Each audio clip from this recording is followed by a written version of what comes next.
Guys, welcome back to A Couple's Thing. We touch on a couple of things. On today's episode, we decided to switch up the scenery again, give you guys a new vibe, and we're actually going to play a cool game. We are not strangers. Are you ready? I'm ready. And we're currently on our rooftop. This was our quarantine haven. You've seen our old videos. You've seen that this is where I proposed as well. Yes, So it might look a little familiar. And let's get into this game. We played some of this game before. It was so interesting that we decided to do it live in front of y'all to get to know us more. Yeah. And to see how well we know each other. I feel like this game was actually structured to play with people that you already know, because you get to discover new things about one another, and we're always trying to discover new things about each other. So Sure. we're going to give you a little dose of the game, and we'll put a link down below if you're interested in purchasing it. It's a great purchase. It's great for game night or just to play with your friends or your family. So we're going to get right into it. I'm going to let you start, honey. All right. Let's get it. Excuse the train. If you hear the train, I'm going to do my best to edit it out. But if it does happen to pass by while we're answering a question, I am so sorry. Blame the MTA. Skip the first one because it's corny. All right. Well, what is a compliment you wish you received more frequently? Just being a straight shooter, like Mm-hmm. telling the truth and Tell it like it is. telling it like it is. I wish more people were like that and were accepting of it. That would probably be it. I don't know. As opposed to?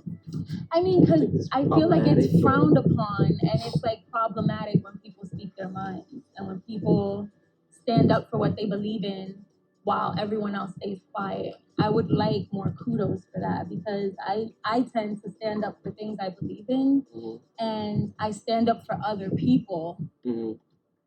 And I just wish people saw that as like a positive rather than a problematic person. Yeah, I don't have an answer. I don't search for compliments. I know you don't, which is why I want you to answer this question. I'm not letting you pass it by because he doesn't take compliments very well. Like he will try to make a joke or redirect it to compliment you, and it doesn't always have to be that way. So like, come I guess on. compliments are more face value, so I guess it's more about my intelligence, perhaps, Oh, or how smart, yes, creative, something like that. Something that's not on the surface. something that's more meaningful. Mm-hmm. That's nice. There you Go ahead, ask the next one. go. Yes. Okay. Allergies, not corona. What part of your life works and what part of your life hurts? Ooh. Wow, that's good. Part of my life works. My marriage. Oh, honey. What part of my life hurts? The uncertainty of the future. Honestly, that's what hurts. Just thinking about what's next. This was filmed in 2020 on September, right before election. Just picture a fucking alien now dropping from the sky while we're I filming. mean, I'd rather have an alien blow it up than Trump. Man. That's my answer. What part of my life works? Honestly, I have to agree. My marriage, I feel like we can fix and work on absolutely anything and we can come to each other for anything. And not that I have to be dependent on you, but I know that I can depend on you if I had a situation. So it just works in every sense of the way.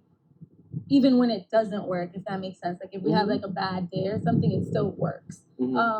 Part of my life that hurts, I mean, I guess just not having, okay, I look at people in movies and stuff like that, or when I see people with their families, I don't understand like a closeness. Big family dynamic? Yes, or a closeness to a family member. Like I have my mom, yes. But I'm talking about like even when I see fathers and daughters, I don't understand that love. Yeah. And I never will. So that part probably bothers me a little. What's been your earliest recollection of happiness? If I can go back to my childhood and it's a time where I was printing out all of these freaking scripts to different TV shows and movies and literally acting them out in front of my mirror. That was legit happiness for me. I would lock myself in the room and do it for hours. Like my mom would have to say, "Are you even gonna eat today?" So that will probably have to be like the earliest that I can think of. What about you? My earliest, of course, childhood. The first thing that pops in my head is, I don't know, I guess New York used to have a lot of blackouts in the summer. I remember looking forward for blackouts. What? This is so dangerous. Because that's when the TV's off and it was just like family time and like candles and like music and like just and it was talking. more connection. Yeah, that's back when we would eat the table together and shit. Damn, but you didn't eat at the table even without a blackout? No, we did, but I just remember the blackouts being super special. I don't know. That's nice, honey. That's different. Because his parents got a really good marriage. Okay. If you have, when was the moment you realized you weren't invincible?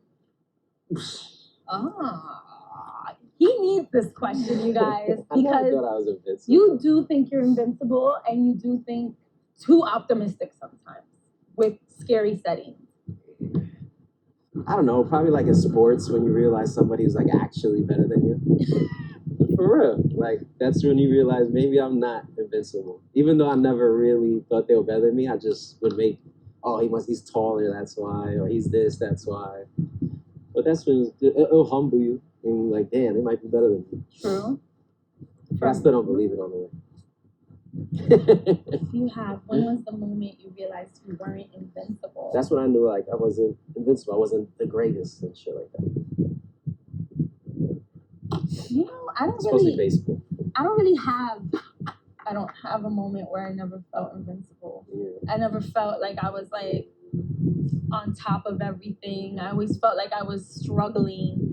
Even when I was better than, let's say I was better than someone at something, I still felt like I was worse in my head. So I never really felt invincible. It's really interesting. All right. If you could have it your way, who would you be with? Oh, wow. Where would you be and what would you be doing? Let's go break up marriages, man. It's mostly for friends. No, it's not. I mean, what if the girl that you with is like, with my ex in a beach? Well, then you shouldn't be with her. Well, go ahead. I would be right now with Ellen Pompeo in California, like prepping for my first scene with her. That is where I would be. It doesn't always have to be sexual, honey. I like that. That's where I would be. All right. I'll keep it on that note. I hope so. I mean, what note were you going to put it on? You want to get thrown off the roof? I'll be A&Ring for Massive Appeal Records and pushing Karma 3 for Davies and pushing King's Disease for Nas. So I'll be A&Ring both of those projects and going all around with them. Honey! Sorry. For real? Yeah, they both got their albums out. Honey! It's my two favorite artists. That's your... See, this is his niche. Because she says something professional, so we'll be professional. But it doesn't have to be, but I love that you actually went there because you're actually speaking to the camera about your passion. You don't really do that, so... There you go. Go ahead, you ask me that. All right, what's been your happiest memory this past year? You better fucking get this one right. Honestly, my happiest memory, I'm stuck between saying the engagement and our actual wedding. Okay. But I'm gonna say the engagement. Really? Honestly, yes. You know why? Because I genuinely did not expect it. I really didn't know. I genuinely believe my mom had the rings. I thought you were waiting for like another moment. I love every single thing you did, and I love how it took me by surprise. So yeah, that honestly has to be it for me. I'll go one of two things, but the engagement is not one of them. The last time we had a great time at Dana's wedding. That was just a great night. It was just a perfect night. and of course our wedding. But I'm gonna pick our wedding, and I'm gonna pick just eating crab legs. Oh, we ate naked. Topless, just in our living room after we just got married and had a great time. That was probably one of the best moments. Intimate, honey. It was so intimate. I don't even think you sealed the deal, honestly. What do you want? I don't even think you sealed the deal. What do you mean when you seal the deal? Our wedding night. I don't remember. I don't remember. That was a crazy night, though. We had a lot. It was a lot. When was the last time you surprised yourself? Just how dedicated we were to working out. We did like almost 70 days straight on a routine. I was really dedicated. I would like a little bit in the meantime, I would like for us to get back into we'll it. get back to it. But then I started going back to work and schedule changing and all that stuff. I already paid for PRNs for Monday. But that, that is definitely one of them. Honestly, I've been surprising myself lately with my content because, like, I overthink a lot of things, and just seeing the growth between my editing and my thumbnails and everything that I've been doing and putting it out there. It's not easy. A lot of people think it's so easy to put yourself out there and be vulnerable and like show the things that you're building from scratch. And like, I'm very proud. I'm proud. And I surprised the shit out of myself. And I'm still surprising myself. So we'll see. Both players write the 3 most important things in life to you. 30 seconds and compare. We're not going to write it down. We're just going to say each one at about the same time. Do you have your 3? Write things down that what? Say wife. In no order. In no order. Wife, dog, family. Wife, dog, family.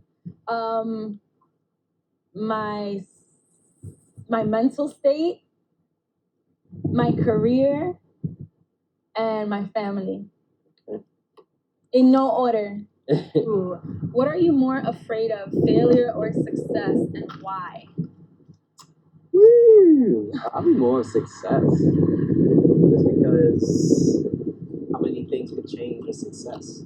Sometimes you see successful people and they're like, I was probably at my happiest in my 1-bedroom apartment at this certain time. Stuff like that. Yeah. Sometimes more success, more responsibility is a burden more than it is puts you just in a happy state.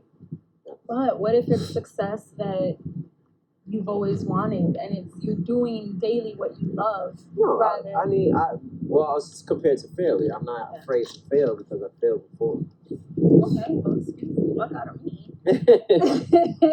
You better preach on it. I could bounce back. I know I can handle it. You know? Okay, I'm afraid of both.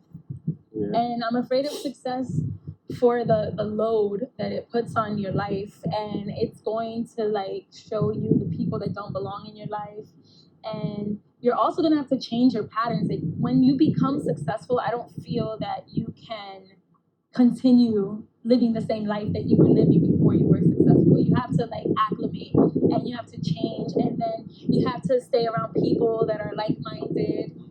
So I'm scared of both. I don't want to fail, especially if it's something that really matters to me.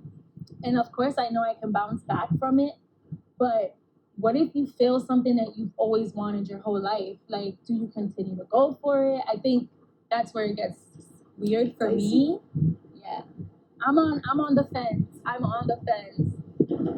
What lesson has took you the longest to unlearn? You answer first. It could be everything. You could do it all. A lot of people say to just... Same answer. You took my answer. Kind of heard it from her.